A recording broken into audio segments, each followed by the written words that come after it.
Hi guys, अगर आपने JEE mains का एग्जाम दे रखा है और जेईई एडवांस का एग्जाम देने वाले हैं तो मैं बताने वाला हूं आपको कि इस बार की काउंसलिंग में टोटल कितने कॉलेजेस आपका पार्टिसिपेट करेंगे काउंसलिंग प्रोसीजर्स में और टोटल नंबर ऑफ सीट्स कितने हैं बीटेक एडमिशन के लिए। किस रैंक तक एलोकेशन होता है, कैटेगरी रैंक वाइज भी बताऊंगा और जनरल ओपन रैंक भी बताऊंगा। ये डाटा कहीं पे भी आपको यूट्यूब पे नहीं मिलेगा, तो चैनल को सब्सक्राइब कर लेना, लास्ट तक समझते रहना। ठीक है। और आपका जो भी रैंक जेईई मेंस पे आया है, इस पे किस तरीके कॉलेज आपको मिल सकता है उसके बारे में भी डिटेल्स में हम लोग यहाँ पे प्रोवाइड कर देंगे। बाकी बहुत ही ज्यादा डेप्थ नॉलेज आपको मिलेगा आपके रैंक के बेसिस पे कि क्या कॉलेज प्रेडिक्ट हो सकता है और कौन सा बेटर से बेटर कॉलेज आपको किस राउंड तक मिल सकता है। ठीक है। तो अगर पहली बार चैनल पे है, तो मेक श्योर आपने सब्सक्राइब कर रखा है। इस समय हम लोग समझने वाले हैं कि अगर जोशा काउंसलिंग इस बार जो होने वाला है उसमें एक्सपेक्टेड कट ऑफ क्या रहेगा और साथ में ये भी जानेंगे कि कितने टोटल सीट्स हैं।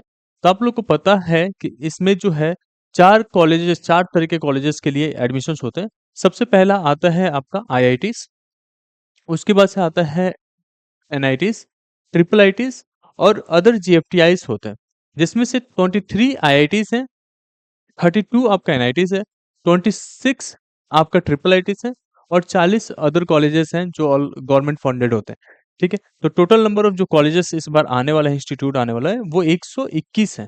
ठीक है। अब समझने वाली बात यह है कि जो टोटल नंबर ऑफ कॉलेजेस है उसमें कितनी सीट्स हैं। तो सबसे पहले आईआईटी तो है, जेईई एडवांस के बेसिस पे होगा इसकी काउंसलिंग, जोशा के थ्रू ही काउंसलिंग होगा, बट आईआईटी का एडवांस की स्कोर के बेसिस पे होने वाला है। इसमें जो है लगभग 17,500 सीट्स होंगे पूरे ब्रांचेस को मिला के। आपका सीएस हो, मैकेनिकल हो, आईटी हो, जो भी ब्रांचेस आईआईटी ऑफर करेगा उसमें सारे कॉलेजेस के सारे ब्रांचेस मिला के, इवन न्यू आईआईटी जो हुए उनको भी मिलाने के बाद से 17,000 के आसपास सीट्स रहेंगे आपके आईआईटी में। उसके बाद से आपका जो है एनआईटी, ट्रिपल आईटी और जीएफटीएस, इन तीनों को मिला के लगभग 44,000 सीट रहेगा बीटेक एडमिशन के लिए। और 44,000 प्लस 17,000 देखा जाए तो ऑलमोस्ट 60,000 से ऊपर सीट्स चला जाता है। तो इतने सीट्स आपके अवेलेबल हो जाते हैं कॉलेज एडमिशन के लिए। तो ऑब्वियसली जो इतने लाख बच्चे ने एग्जाम दे रखा है जेईई मेंस का, उसमें से इन बच्चों को जो है डायरेक्टली कॉलेज मिल रहा होगा। अब जेईई मेंस के एग्जाम देने के बेनिफिट्स ये होते हैं कि अदर कॉलेजेस के भी काउंसलिंग इसके थ्रू होता है, जैसे कि आपके स्टेट गवर्नमेंट्स के कॉलेजेस होते हैं, यूपी का हो गया, एकेटीयू हो गया, और भी बहुत सारे कॉलेजेस हैं जिनके जो है आपका जेईई मेंस के स्कोर के बेसिस पे काउंसलिंग हो रहा होगा। ठीक है। तो आपका अगर इसमें नहीं भी हो पाता है तो वो ऑप्शंस आपके पास अवेलेबल होता है। अब बात करते हैं कि टोटल जो है सीसैप राउंड में कितने सीट्स के ऊपर काउंसलिंग होती है।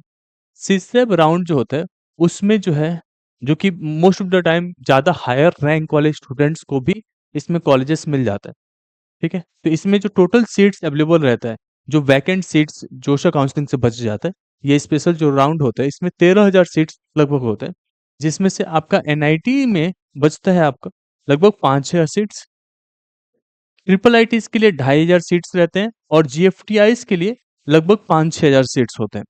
ठीक है। तो ये सीसैप राउंड में होता है, तो ऑब्वियसली आपका जोशा काउंसलिंग में नहीं मिल पाता है, तो सीसैप राउंड तक के लिए भी आप वेट कर सकते हो। हालांकि हम लोग काउंसलिंग में पूरी तरीके से आपको हेल्प करते हैं आपके रैंक के बेसिस पे अच्छा कॉलेज दिलाने का। इवन तो अगर आपको काउंसलिंग के थ्रू अच्छा कॉलेज नहीं मिल पाता है तो हम आपको एक बेस्ट कॉलेज सजेस्ट करते हैं जिसमें आप एडमिशन लेके एंड अच्छा पैकेज वहां से ग्रैब करते हैं आफ्टर फाइनलिंग योर बीटेक। ठीक है। तो इसमें पूरा काउंसलिंग प्रोसीजर्स हम लोग शेयर कर रहे थे। काउंसलिंग में अगर आप पार्टिसिपेट करना चाहते हैं और हमारे साथ जुड़ना चाहते हैं तो लिंक डिस्क्रिप्शन है, आप उसे चेकआउट कर सकते हैं। जेई एडवांस के बेसिस पे जो आईआईटी के लिए काउंसलिंग होता है उसमें राउंड 6 तक जाते जाते आपका किस रैंक तक के लिए बच्चों को कॉल आईआईटी मिला हुआ है वो मैं आपको बताता हूँ। अगर आपका ओपन रैंक सीआरएल जो है वो 22,000 तक है तो आपको एक आईआईटी मिल सकता है। अब ये कौन सा ब्रांच मिलेगा वो मैं नहीं कंफर्म कर सकता। जैसे मेटलर्जी अगर ब्रांच आप लेना चाहते हैं तो वो लगभग 22,000 रैंक तक में मिल जाता है, अगर आपका एडवांस में 22,000 रैंक है। अगर आप जनरल ईडब्ल्यूएस कैटेगरी में फॉल करते हैं और आपका कैटेगरी रैंक लगभग 4,000 है तो भी आपको कोई ना कोई ब्रांच मिल जाएगा। अगर आपको ओबीसी एनसीएल में आते हैं और 6,500 के आसपास आपका रैंक है, जो आपका अगर जेई एडवांस का रैंक बनता है उसमें अगर आपका 6,500 के आसपास है तो भी आप कोई ना कोई कॉलेज डिजर्व कर पाते हो। अगर एससी कैटेगरी से है और आपका कैटेगरी रैंक जो है 3500 के आसपास है तो भी आपको कोई ना कोई आईआईटी मिल जाता है। अगर आप एसटी कैटेगरी से हैं तो 2,000 के अगर आपका कैटेगरी रैंक है तो भी आपको कोई ना कोई आईआईटी मिल जाता है। अब आता है आपका एनआईटीज को लेके। अब एनआईटी में जो है ओपन सीआरएल, मतलब जो ओपन रैंक अगर आपका 1 लाख के आस-पास भी रहता है, तो भी आपको कोई ना कोई कॉलेज मिल जाता है। इस बेसिस पे आप देख सकते हैं कि आपको कॉलेजेस मिल रहा है या नहीं मिल रहे। लेकिन इसमें जो है ज़्यादातर उन बच्चों को कॉलेज मिलता है जो नॉर्थ ईस्ट साइड के होते हैं। उधर के साइड जो है रैंक हायर पे भी कॉलेज मिल जाता है होम स्टेट कोटा लगाने के बाद से। अब जनरल ईडब्ल्यूएस अगर आपका कैटेगरी है और कैटेगरी रैंक आपका आ रहा है लगभग 25 से के आसपास, तो भी आपको कोई ना कोई एनआईटी मिल जाएगा। अब कौन सा ब्रांच मिल रहा है वो कंफर्म नहीं कर सकते। ओबीसी एनसीएल में अगर आपका कैटेगरी रैंक 40,000 है, तो भी आपको जो है एक अच्छा सा कॉलेज मिल जाएगा। अगर आपका जेईई मेंस का रैंक आपका कैटेगरी रैंक लगभग 40,000 है, तो आप एनआईटी पा रहे होगे, ठीक है। अगर आप ऐसी कैटेगरी में आते हैं और आपका जो है कैटेगरी रैंक 20,000 के आसपास है, तो भी आप एक कोई ना कोई एनआईटी मिल रहा होगा। और अगर आप एसटी कैटेगरी से हैं और आपका रैंक जो है जेईई मेंस में 10,000 के आसपास है, तो भी आपको कोई ना कोई कैटेगरी रैंक अगर 10,000 के पास है, तो भी आपको कोई ना कोई एनआईटी मिल जाएगा। लेकिन ब्रांच क्या मिलेगा वो मैं कंफर्म नहीं करूँगा। अगर ये चाहिए तो आप इस वीडियो को लाइक कर देना, जिससे कि मुझे लगे कि आपको इस तरह की डिटेल्स चाहिए, और आप हमें कमेंट सेक्शन में बता सकते हैं कि क्या आपको चाहिए, हम आपको प्रोवाइड कर देंगे। अब ट्रिपल आईटीज़ के लिए बात करें, तो जो सीसैट राउंड तक गया था, उसमें किस रैंक तक के बच्चों को मिला था कॉलेज, वो भी जान लेते हैं। ओपन रैंक की बात करें, तो लगभग 70,000 अगर आपका रैंक है, तो कोई ना कोई ट्रिपल आईटीज़ आपको मिल जाता है। अगर जनरल ईडब्ल्यूएस में आता है और आपका कैटेगरी रैंक लगभग 15,000 है, तो सीसैट राउंड में जाते-जाते आपको कोई ना कोई ट्रिपल आईटी मिल जाता है। ओबीसी एनसीएल में है तो आपको 25,000 के आसपास में मिल जाता है। एससी में है तो आपको जो है 15,000 रैंक तक पे मिल जाता है, और आप एसटी में है तो आपका लगभग 7,000 रैंक पे मिल जाता है। आपका कैटेगरी रैंक इतना होना चाहिए, ठीक है? ये चीज़ें समझ में आ गया। अब आता है आपका जीएफटीआईज़ के लिए, जो गवर्नमेंट फंडेड टेक्निकल इंस्टीट्यूट्स होते हैं।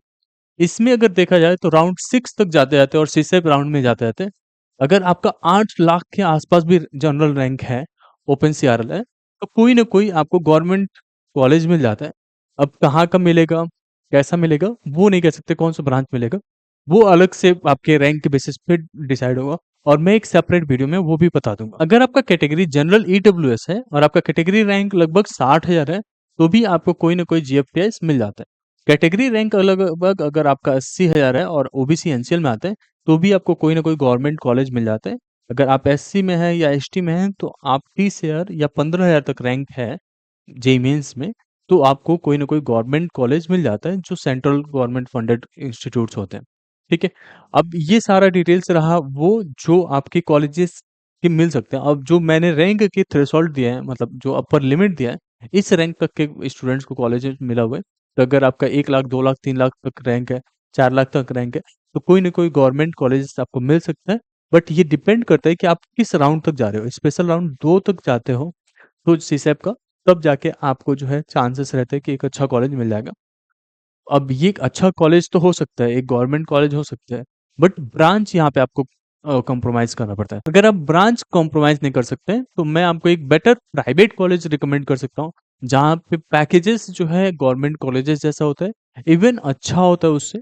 तो आप हमें जो है नीचे दिए गए काउंसलिंग फॉर्म को सबमिट कर सकते हैं, और उसके बाद से हम आपको रीच आउट करते हैं, and through out the counselling procedures में आपको हेल्प कर रहे होते हैं, आपको गाइड कर रहे होते हैं कि किस तरह के कॉलेजेस को चूज़ करना चाहिए, क्या ब्रांच लेना चाहिए, और क्या अपकमिंग जो है ट्रेंड्स हैं, जिसको आपको कंसीडर करना चाहिए for the better future. Hope इन आपको ये वीडियो पसंद आया होगा। Thank you so much.